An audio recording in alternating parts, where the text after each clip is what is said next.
स्वागत है आपका भीम न्यूज इंडिया, देश के सबसे प्रमुख और विश्वसनीय चैनल में। आप देख रहे हैं भीम न्यूज इंडिया। नमस्कार, मैं आपके साथ हूं। आइए जानते हैं आज की ताजा अपडेट्स। देश और दुनिया में क्या चल रहा है उसकी पूरी जानकारी लेकर हाजिर हैं। सबसे पहले बात करते हैं आज के मुख्य समाचार की। भीम न्यूज इंडिया देख रहे हैं आप विनय कुमार सिंघल के साथ। संसद में कांग्रेस नेता प्रियंका गांधी ने वर्तमान में देश में कानून व्यवस्था को लेकर सरकार को आड़े हाथ लिया। देखिए प्रियंका गांधी ने संसद में क्या कुछ कहा। आपसे निवेदन है कि यदि आप हमारे चैनल पर नए हैं तो प्लीज़ हमारे चैनल को यूट्यूब पर सब्सक्राइब कीजिए, लाइक कीजिए, शेयर कीजिए, कमेंट्स कीजिए। भीम न्यूज इंडिया के फेसबुक पेज और ट्विटर के पेज को भी आप फॉलो कर सकते हैं। सबसे पहले मैं उन सैनिकों, उन जवानों, उन अफसरों को नमन करना चाहती हूँ जो हमारे देश के रेगिस्तानों में, हमारे देश के घने जंगलों में, बर्फीले पहाड़ियों पे हमारी देश की रक्षा करते हैं, जो हर पल देश के लिए अपनी जान देने के लिए तैयार रहते हैं। 1948 से लेकर अब तक, जब से पाकिस्तानी रेडर्स ने कश्मीर पे हमला किया, तब से लेकर अब तक हमारे देश की अखंडता की रक्षा करने में उनका बड़ा योगदान है। हमारी आज़ादी अहिंसा के आंदोलन से हासिल हुई, लेकिन जैसे मैंने कहा, उसको कायम रखने के लिए हमारी सेना का बहुत बड़ा योगदान है। अध्यक्ष महोदय, कल मैं सदन में बैठी हुई सबके भाषण सुन रही थी। आदरणीय रक्षा मंत्री महोदय ने बोला, सत्ता पक्ष के कई मंत्रियों ने बोला। 1 घंटे का रक्षा मंत्री जी का लंबा भाषण था। सुनते सुनते एक बात मुझे बहुत खटक रही थी। उसके बाद जब दूसरे भाषण भी सुने आपके सत्ता पक्ष के, तब भी ये बात बार बार मेरे मन में आ रही थी कि सारी बातें कर ली। ऑपरेशन सिंदूर की बात कर ली, आतंकवाद की बात कर ली, देश की रक्षा की बात कर ली, इतिहास का पाठ भी पढ़ा दिया, लेकिन एक बात छूट गई। उस दिन 22 अप्रैल 2025 को जब 26 देशवासियों को अपने परिवार के सदस्यों के सामने खुलेआम मारा गया, तो ये हमला कैसे हुआ, क्यों हुआ?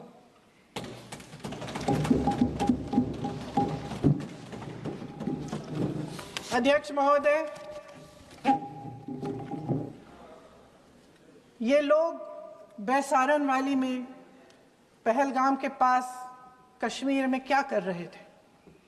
आजकल पब्लिसिटी का दौर है, प्रचार का ज़माना है। कुछ समय से हमारी सरकार ये प्रचार कर रही थी कि कश्मीर में आतंकवाद ख़त्म हो गया है, कि कश्मीर में शांति है, अमन चैन है। प्रधानमंत्री जी ने खूब भाषण दिए, देशवासियों को कहा कि चलिए कश्मीर चलिए, सैर करिए। कई बार मैंने ये भी देखा मीडिया पर, टीवी पर, कि कश्मीर जाइए, ज़मीन खरीदिए, अब वहाँ अमन चैन है, शांति का वातावरण है। इसी बीच शुभम द्विवेदी, एक कानपुर के नौजवान, और उनके पूरे परिवार ने तय किया कि वो कश्मीर जाएंगे। शुभम द्विवेदी की 6 महीने पहले शादी हुई थी। उसकी पत्नी ने कहा कि उनके बीच एक ऐसा रिश्ता था, प्रेम और दोस्ती का ऐसा रिश्ता था कि वो एक दूसरे को बच्चों की तरह हंसाते थे। सोशल मीडिया पर एक वीडियो भी जारी है जिसमें पूरा परिवार एक साथ बैठा हुआ ताश खेल रहा है और ऐसे हंस रहे हैं, ऐसे हंस रहे हैं कि उस वीडियो को देख के किसी का भी दिल टूट जाए कि इस परिवार को इस तरह से उजड़ने क्यों दिया हमने। 22 अप्रैल 2025 को बैसारन वैली में मौसम का मिजाज अच्छा था, जैसे हर रोज लगातार 1000 से 1500 लोग वहां पहुंचते थे, उसी तरह से उस दिन भी तमाम पर्यटक वहां पहुंचे। वहां का रास्ता आसान नहीं है अध्यक्ष महोदय जी, जंगल से जाना पड़ता है, पहाड़ों के बीच जाना पड़ता है, घोड़े से जाना पड़ता है। ये परिवार वहां पहुंचे, मौसम सुहाना था, उनके बच्चे ट्रैम्पोलिन पे खेल रहे थे, कोई जिपलाइन कर रहा था, कोई चाय पी रहा था, तो कोई कश्मीर की सुंदर वादियों की ठंडी हवा का मजा ले रहा था। शुभम अपनी पत्नी के साथ एक स्टॉल पे खड़े थे, तभी अचानक 4 आतंकवादी जंगल में से निकलते हैं और शुभम को वहीं अपनी पत्नी के सामने मार डालते हैं। उसके बाद वे वहां से पूरे वैली में 1 घंटे के लिए लोगों को चुन चुन कर मारते हैं। किसी के पति को अपनी पत्नी के आंखों के सामने, किसी के पिता को अपने बेटे के सामने, चुन चुन कर 26 लोगों को मार डालते हैं। शुभम की पत्नी घबराकर वहां से भागने की कोशिश करती है, अपनी जान बचाने के लिए जंगल की तरफ दौड़ती है। वहां पता चलता है कि तमाम लोग जंगल की तरफ दौड़े हैं और अपनी जान बचाने की कोशिश कर रहे हैं। कोई अपने बेटे का हाथ पकड़ के पहाड़ों पर घसीटता हुआ जा रहा है, कोई कश्मीरी घोड़े वालों और गाइडों की मदद लेते हुए चले जा रहा है। कोई रास्ता नहीं है, कोई तरीका नहीं है, लेकिन किसी न किसी तरह से शुभम की पत्नी के शब्दों में किसी ऐसी शक्ति ने हमको बचा कर रखा कि हमें किसी न किसी तरह से हम अकेले नीचे पहुंचे। और मैं उनके लफ्ज पढ़ना चाहती हूं,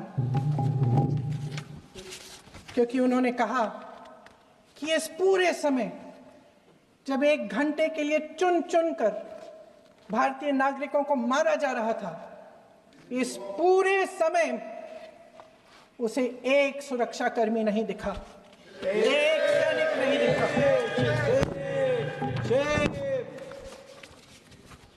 शुभम की पत्नी ने कहा, कोट, मैंने अपनी दुनिया को खत्म होते हुए देखा, अपनी आंखों के सामने एक सिक्योरिटी गार्ड नहीं था। मैं ये कह सकती हूं कि देश ने, सरकार ने हमें वहां पे अनाथ छोड़ दिया था। सिक्योरिटी क्यों नहीं थी वहां? वहां पे एक सैनिक क्यों नहीं दिखा? क्या सरकार को मालूम नहीं था कि यहां रोज 1000 से 1500 पर्यटक जाते हैं? क्या सरकार को मालूम नहीं था कि यहाँ के पहुंचने के लिए जंगल के रास्ते से जाना पड़ता है? अगर कुछ हो जाएगा तो लोग वहां से निकल नहीं पाएंगे। एक चिकित्सा का इंतजाम नहीं था, फर्स्ट एड का इंतजाम नहीं था, कोई इंतजाम नहीं था, ना सुरक्षा का ना फर्स्ट एड का। इन लोगों को भगवान भरोसे छोड़ दिया गया। ये लोग वहां पे इस सरकार के भरोसे गए और इस सरकार ने उन्हें भगवान भरोसे छोड़ दिया।